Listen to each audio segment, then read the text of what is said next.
Hello everyone, Charles Watts here. Welcome back to Inside Arsenal in the immediate aftermath of Arsenal's 1-0 defeat at Anfield. First defeat of the season for Mikel Arteta's side, going down to Dominic Szoboszlai's unbelievable free kick late on in front of the Kop. This would be my sort of immediate post-match reaction video. I'll go through my player ratings a little bit later on today, a little bit later on in this show.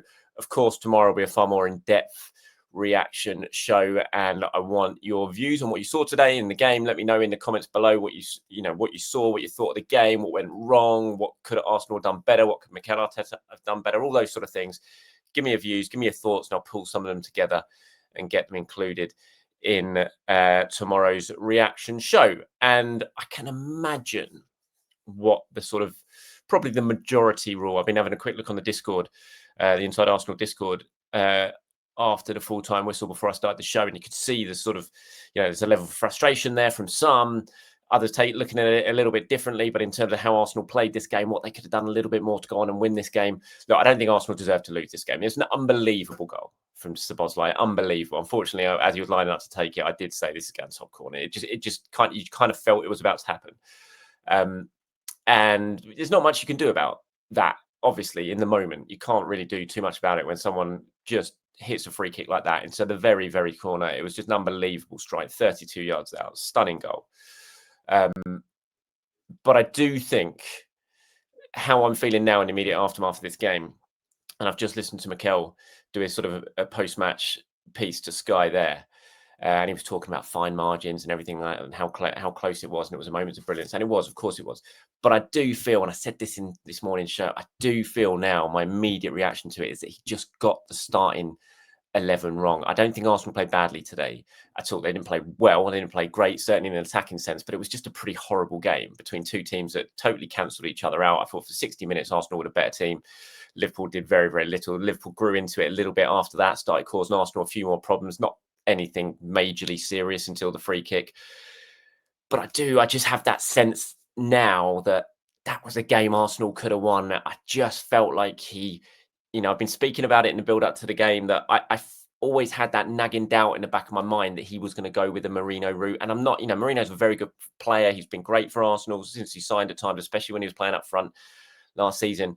But I do think there was a chance to go more on the front foot from the off today. And Liverpool weren't on it, and I just feel if Arsenal in that first half had a little bit more about them in an attacking sense, they could have really put Liverpool to the sword in that first half and give themselves an advantage rather than going at half-time 0-0 and then always risk conceding an amazing goal like that, or something from a corner or a deflection or anything like that. Just felt the starting 11 was just a little bit too conservative when he didn't really need to do that. I know Eze's only been here for a week, but could you have got him into that central area? Could you have played Rice a little bit in that right 8 role and played Eze on the left and then Martinelli to the side of him? I think you probably could have done. Could you have got Odegaard on for 60 minutes? Obviously, the doctors will know more about that. The medical staff will know more about that. But could you have got him in for 60 minutes rather than going with the Mourinho route?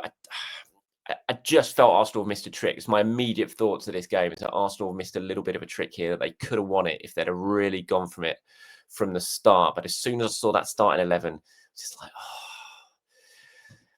it just felt a little bit last season. You get your striker in the summer, and Gyökeres, and then you just put a midfield behind him in a game like this, which never really looked like being able to feed him the ball in the positions that he was in. It's just frustrating. It's just frustrating. As I said, I don't think Arsenal deserved to lose this game. It was a fine margins. It was an unbelievable free kick. But there's just that little feeling I have right now of this was an opportunity for Arsenal that they've just let it pass by a little bit, where they could have really attacked it a little bit more, especially in that first half when they were controlling the game. And Liverpool were offering absolutely nothing in the game. Arsenal had it. They had it kind of by a stranglehold, but they just couldn't finish it off, and just a little bit too samey for last season for me in that game. That's my immediate thoughts on it. I'll think about it a lot more in depth ahead of tomorrow's show. I'll go over more what Mikel has to say in his press conference and all that sort of stuff. But that's my immediate thoughts. So let me know what you think of it right now. The first half,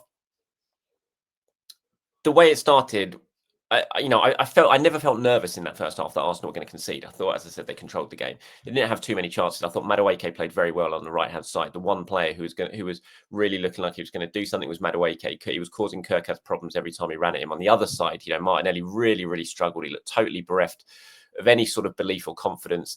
And that was an issue as well. It was a big issue. Yes, he does a lot when he's tracking back, and that's fantastic. But at the moment, he does not look like a player who has belief in his ability to beat his man, to attack his man, to do something. There was that opportunity when he finally got Szoboszlai, who's not a right back. He got Szoboszlai one-on-one, and there was no intent to drive it and get into the penalty area. It was just stop, pass the ball backwards. And Arsenal ended up losing possession from a good position. There was another time when it was like 3-on-3. He had the ball at his feet, driving forward a little bit. Gyökeres made the run in. You just had to pass that ball to Gyökeres. That's what Gyökeres has been signed for, to be in that exact sort of position. And again, the pass didn't come. Martinelli didn't really spot it. He had his head down when he was running. And that was really affecting Arsenal on that left-hand side, because on the right, they were causing problems when they did attack through Madueke. So that was letting them down a little bit in the first half. And if you had that little bit extra ability of an Eze in there as well, could it have made a difference? I mean, it's all hypothetical now because it's done. The result's done. I don't think this is the end of the world for Arsenal. And I've been listening to Gary Neville, and he had his narrative written before the game. We heard it on the overlap. Well, I didn't, but someone told me. James McNicholas was telling me about it.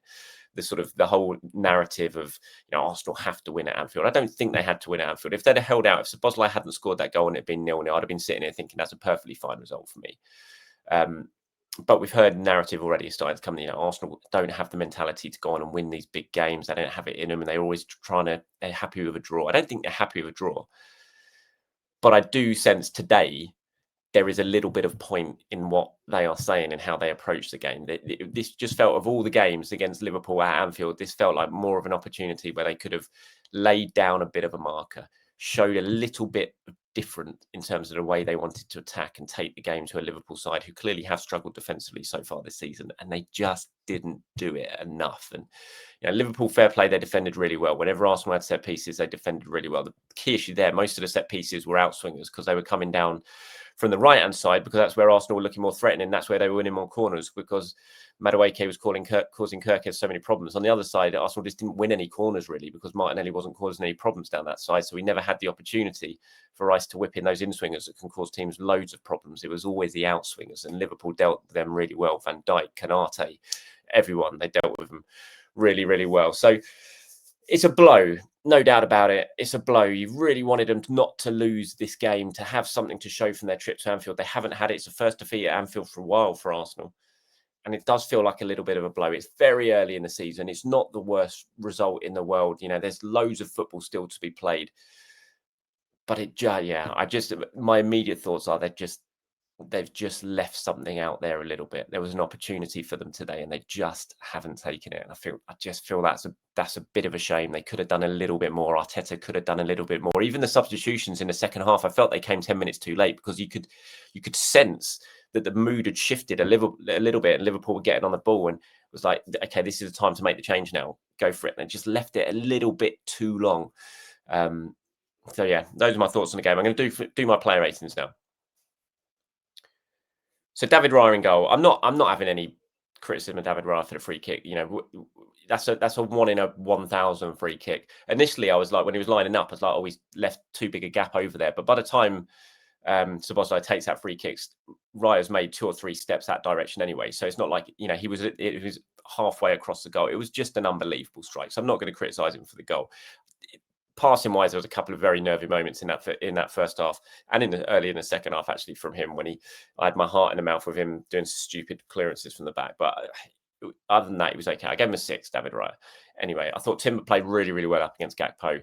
I thought it was a bit of a threat when he went forward on the right-hand side along with Madueke. Defensively, I thought he was excellent. So I gave Timber an 8.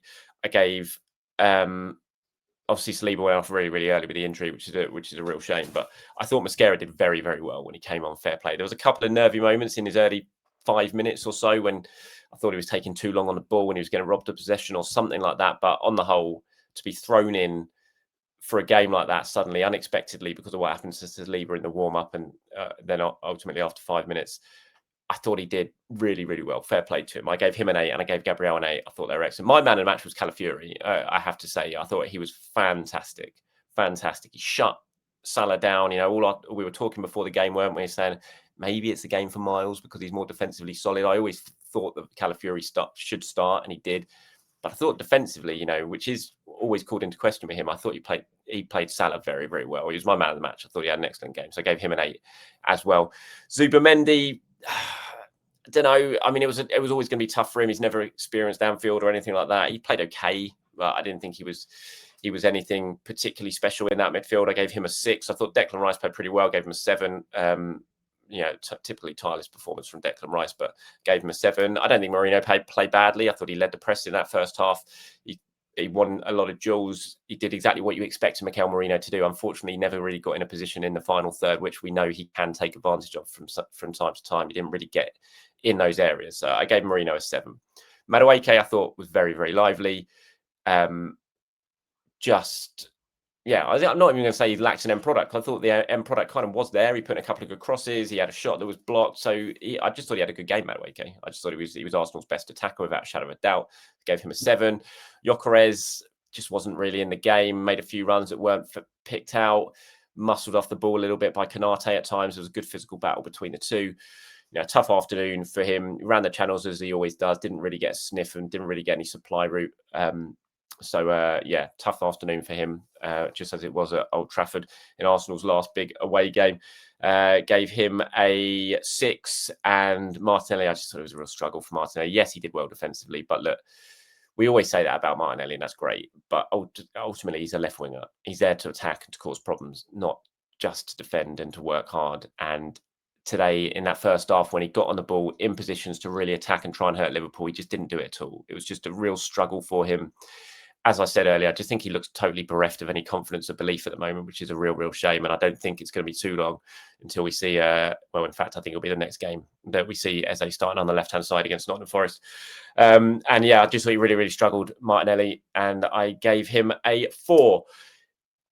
Substitutes who came on, obviously, Eze came on quite late. He had that chance. He went down looking for a penalty. He should have shot. It was just after the goal as well. He sort of got in down that left-hand side. Go for the far corner, bend it into the far corner, but I don't know if he got caught in two minds or what. He ended up going down for the penalty. Downman came on at the end. I don't know why he took Madueke off in that situation. I thought he'd fine bring Downman on because, you're 1-0 down in injury time, just try and get something out of the game, but keep Madueke on, I thought, because he was causing problems, had done all game. Just not sure you really need to do a sort of straight swap there, right for right. But Downman came on, didn't really get involved in the game, had a couple of runs, but Liverpool sort of doubled up on him, tripled up on him at one time and comfortably got the ball. So I'm not going to mark down when he literally only came on for the last few minutes. But as I said, Mosquera, who came on, did very, very well. I thought when Odegaard and Eze came on that Arsenal looked better, but the game state was very, very different at that point. Of course. So, those are my player ratings. As I said, Calafiori, man of the match for me. I'll look at it more in depth. I'll talk about it probably more in depth in tomorrow's show, but those are my player ratings for today's game. And we'll wait and see what Mikel says in a press conference about William Saliba. You'd imagine he's not going to be playing for France during the international break. Felt like effective where he did do something in the warm-up. Obviously tried to go out there and see how he could do, but within 5 minutes, he was off. I thought something like that must have happened because as soon as he went down, Mosquera was changed and ready to come on. And it made sense that it was obviously something in the warm-up that they tried to see if he could get through, but he just couldn't. It's just another injury, And then I think ultimately when all the pundits will be talking about this and Arsenal when they didn't do enough and all that sort of stuff. And it's right. And I've said to myself, I feel like they've left a big opportunity. They've let a big opportunity pass them by today. But ultimately, there's no Saka. Odegaard wasn't playing until right at the end. You lose Saliba in the warm-up, basically. There's no Kai Havertz. So, you're missing all those players and you still easily could have and should have probably walked away with a point from Anfield. So I'm not sitting here absolutely distraught at the result. I'm disappointed and I feel like Arsenal could have done more. I feel like Mikel Arteta could have done more. I don't think he sent out the message that he probably should have done with that starting 11. But I don't think it is absolutely the end of the world. But we're going to have to lick our wounds 2 weeks now in the international break before that game against Nottingham Forest. Come back, hopefully, maybe have a couple of injuries back by that point, certainly Saka anyway, and let's go again and see what we can do in this next upcoming round of fixtures. That's it from me today, everyone, and my reaction show. Like I said, back in the morning to do it all over again. You want to get involved in that show, let me know in the comments your thoughts on the views on the game. I'll pull some of them together and get them included. Until then, have a great end to your weekend. Speak to you soon. Bye-bye.